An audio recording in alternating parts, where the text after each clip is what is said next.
Ako si Don Juan, ang bunsong anak nila Reyna Valeriana at Haring Fernando sa malayong kaharian ng Berbanya.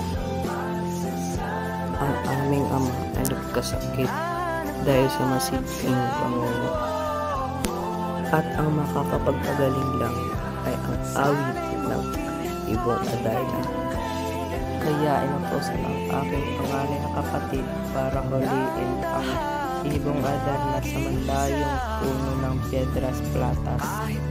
Ngunit siya ay nabigo, kaya ang aking ikalawang kapatid ang sumunod sa kanya para huliin ang ibong Adarna.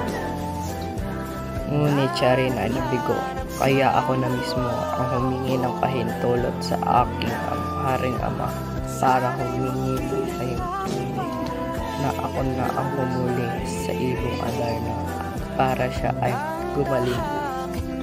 Nung una siya ay nagdalawang isip kung papayagan ba o hindi. Ngunit siya rin ay nabigo. Kaya ako na mismo ang humingi ng pahintulot sa aking haring ama na ako na ang humuli sa ibong Adarna at hanapin ang aking mga kapatid. At ako'y pinayagan ng aking amang hari na ako na ang humuli sa ibong Adarna.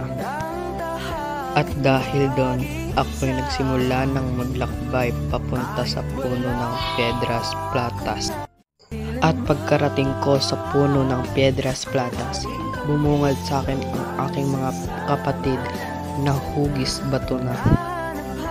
At aking nakita ang ibong Adarna sa puno mismo ng Piedras Platas at sinubukan ko itong huliin. Mahirap siyang huliin pero hinaya ko ito. Sa wakas, nahuli ko rin ang ibong Adarna. Akin na itong iuwi sa hari ng Berbanya para ang aking ama ay gumaling na. Pero bago pa man ako dumating sa kaharian, ang aking mga kapatid ay kinuha sa aking ibong Adarna at binigay sa sinubukan nila itong pakawalan pero nahuli ko rin lang itong ibong Adarna at akin na itong dinala sa kaharian para ang aking ama ay gumaling na. Pagkarating ko sa kaharian, dinala ko na ang ibong Adarna sa silid ng aking ama para siya ay magamot na nito.